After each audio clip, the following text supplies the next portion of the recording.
Salut à toutes et à toutes, c'est Xquandou. Aujourd'hui on se retrouve pour une nouvelle vidéo sur les comics. Donc je vous avais dit il y a 2-3 semaines que j'allais faire des vidéos sur les comics. Et aujourd'hui ça va pas être une présentation, ça va être en gros on va voir un peu comment se sont créés les comics, les origines des comics et qu'est-ce que c'est en général qu'un comics. Donc voilà, on va commencer la vidéo, c'est parti. Tout d'abord on va parler du terme comics. Donc le thème comics est le mot utilisé aux États-Unis pour désigner la bande dessinée. Ce mot, donc comics, vient du mot comic, en mot anglais donc qui veut dire humoriste. Donc on a appelé au départ les bandes dessinées américaines comme ça parce que ça a commencé en fait dans les journaux vers la fin du 19e siècle, donc dans les années à peu près 1880, on a commencé à mettre des petites BD d'une page ou alors de quelques cases assez humoristiques pour attirer les lecteurs. Et donc c'est de là que part le mot comics, qui du coup, pour un français, c'est les bandes dessinées américaines. Par contre, par exemple pour un américain, ça va être toutes les bandes dessinées en général. Et donc les super-héros, donc c'est un style de comics. Contrairement à ce qu'on pourrait croire, les comics, ce n'est pas du tout que les super-héros. Par exemple, il y a plein de comics de cow-boys. Par exemple, Walking Dead aussi est un comics. Et donc, il n'y a pas du tout que les super-héros. Vu que le thème de ma chaîne, donc c'est les super-héros et les Lego, évidemment on va plus traiter de cette partie. Donc on commence avec les super-héros dans les comics.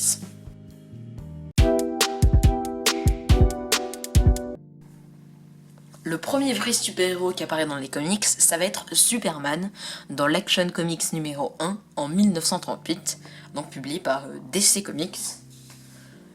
Et donc, c'est vraiment le premier super-héros. C'est une histoire donc qui va avoir beaucoup de succès, et donc ça va faire que DC Comics va vouloir créer d'autres super-héros, et va créer donc dans le Detective Comics numéro 27 l'année suivante, en 1939, Batman. Et donc c'est vraiment à partir de ces deux grands super-héros que vont naître beaucoup de super-héros.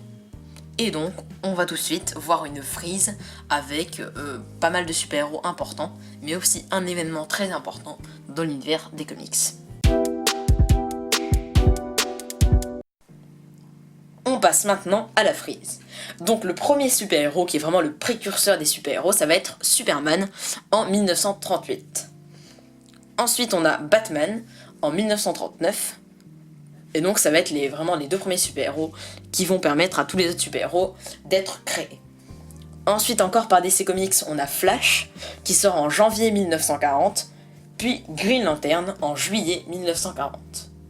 Ensuite on va voir le premier super-héros Marvel à être vraiment très important, donc ça va être Captain America en décembre 1940.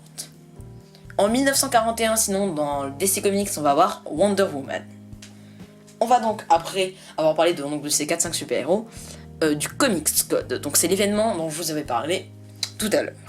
Donc en fait en 1954, un psychologue donc déclare que les comics rendent les enfants violents avec ce qu'ils lisent, puisqu'il y a beaucoup de sang dans les tout premiers comics, c'est assez violent. Et du coup, on crée le Comics Code Authority, donc c'est un code qui va être rattaché à tous les comics, et donc qui les interdit de mettre certaines choses, donc de parler de drogue, d'alcool ou de sang. À savoir qu'il a été aboli en 2011. Donc voilà, ça c'est un très grand événement des comics. A savoir d'ailleurs que certains comics ont contourné le Comics Code, comme un comics de Spider-Man qui parlait de la drogue, donc c'était en prévention pour la drogue, mais le Comics Code ne l'acceptait pas. Donc finalement il l'avait sorti sans avoir l'acceptation du Comics Code, ce qui était interdit à l'époque. On va donc voir d'autres super-héros. En 1961, on a les 4 Fantastiques, créés par Stan Lee, le premier grand groupe de super-héros Marvel, donc qui va amener à plein d'autres super-héros, à savoir donc Spider-Man en 1962, qui est considéré d'ailleurs comme le deuxième plus grand super-héros après Batman. Ensuite, on va avoir Hulk, toujours la même année, en 62. Puis en 63, Iron Man et les X-Men. En 75, on va avoir encore les X-Men, parce qu'ils n'ont pas eu assez de succès donc, au début en 63. Et donc on fait les Giant Size X-Men en 75, qui vont connaître un grand succès, et qui vont permettre aux X-Men d'être popularisés.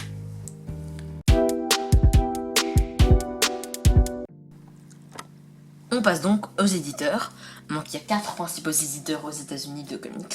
On va avoir DC Comics, Marvel, Dark Horse Comics et Image Comics. On va commencer donc par DC Comics, puisque c'est le plus vieux, donc qui est apparu en 1935. Donc, DC Comics a été créé par Malcolm Wheeler, donc en 1935, et s'appelait au départ National Allied Publication. Donc, le premier comics de DC Comics n'a pas du tout de succès, mais finalement il décide quand même de continuer. Et c'est par la suite, donc avec Superman, dans l'Action Comics numéro 1 de Jerry Siegel et Joe Shuster, qui vont connaître un succès. Et encore par la suite avec Batman de Bob Kane et Bill Finger. Donc comme quoi ils avaient bien fait vraiment de continuer, parce que DC Comics reste un des 2 premiers grands éditeurs de comics aux États-Unis. Évidemment, ensuite on a Marvel, donc très grands éditeurs de comics aux États-Unis. Donc ça arrive en 1939. Donc c'est Martin Goodman qui va fonder l'entreprise, qui s'appelle au départ Timely Publication, puis Timely Comics, et enfin Marvel Comics. Donc comme grand super-héros, on va avoir La Torche, dans les années 40, Captain America, qui va faire vraiment grandir l'éditeur, et aussi donc Spider-Man. Ensuite donc il y a Dark Horse Comics et Image Comics, donc ça c'est 2 autres éditeurs américains qui vont avoir pas mal d'autres super-héros, mais aussi des choses différentes. Par exemple Dark Horse Comics, il me semble qu'il y a certains comics de Alien, et ce genre de choses, donc c'est quand même pas mal différent des 2 premiers éditeurs. On va maintenant parler des films de comics, puisqu'ils sont très importants, vu qu'ils ont popularisé les comics au XXe et XXIe siècle. Le premier film de comics se nomme Le Captain Marvel, et il sort en 1940.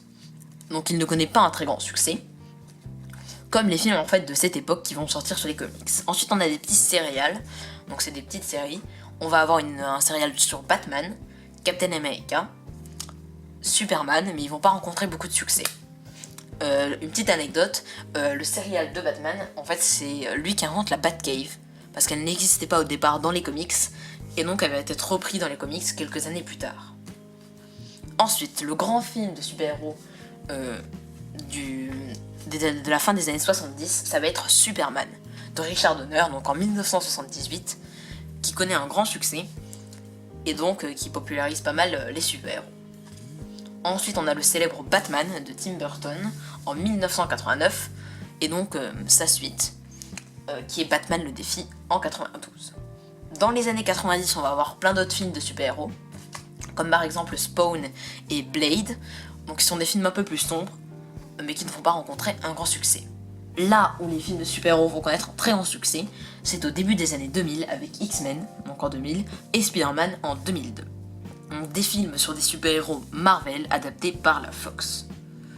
Ensuite, on va avoir le Marvel Cinematic Universe, qui va introduire Iron Man, Captain America, et par la suite les Avengers, qui restera pendant pas mal de temps le film de super-héros avec le meilleur score au box-office. Quelques années après, on a la trilogie The Dark Knight de Christopher Nolan, qui connaît un très grand succès. Je crois même que The Dark Knight a dépassé Avengers de box-office, mais que depuis Marvel a redépassé The Dark Knight. Et donc, c'est à partir de là qu'on a les films de super-héros qu'on a maintenant, qui sortent régulièrement. On a eu Spider-Man Homecoming il y a pas longtemps du tout. Et en fait, ça connaît vraiment un grand succès. C'est pour ça que la majorité des blockbusters actuels sont sur les super-héros. Et ça ne va pas s'arrêter tout de suite.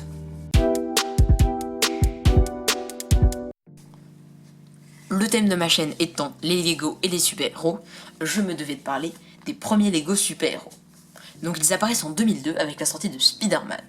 Donc ça va être les premiers Lego super-héros, donc des Spider-Man avec le bouffon vert. Ensuite, en 2005, avec le deuxième film Spider-Man, où il y aura Octopus. Il n'y a pas donc de Lego pour le troisième film Spider-Man, mais en 2006 apparaissent les Lego Batman, donc qui viennent avec un jeu vidéo qui a beaucoup de succès et qui permet à Lego d'ailleurs vraiment de remonter. Parce qu'en fait, dans les années à peu près, donc au début des années 2000-2006, Lego n'avait vraiment plus beaucoup d'argent et du coup a décidé de se lancer dans les jeux vidéo. Et c'est là que l'entreprise connaît un grand essor et devient la plus grande entreprise fabricante de jouets du monde. Voilà. Et donc, ensuite, on a eu en 2012 les Lego donc DC Comics, donc sur le Lego Batman 2, mais aussi les Lego Avengers, puisque le film Avengers sort en 2012, et c'est à partir de là, depuis qu'on fait pas mal de Lego super-héros, même pas forcément sur des films, des fois sur des séries animées, ou des fois même directement basées sur des comics.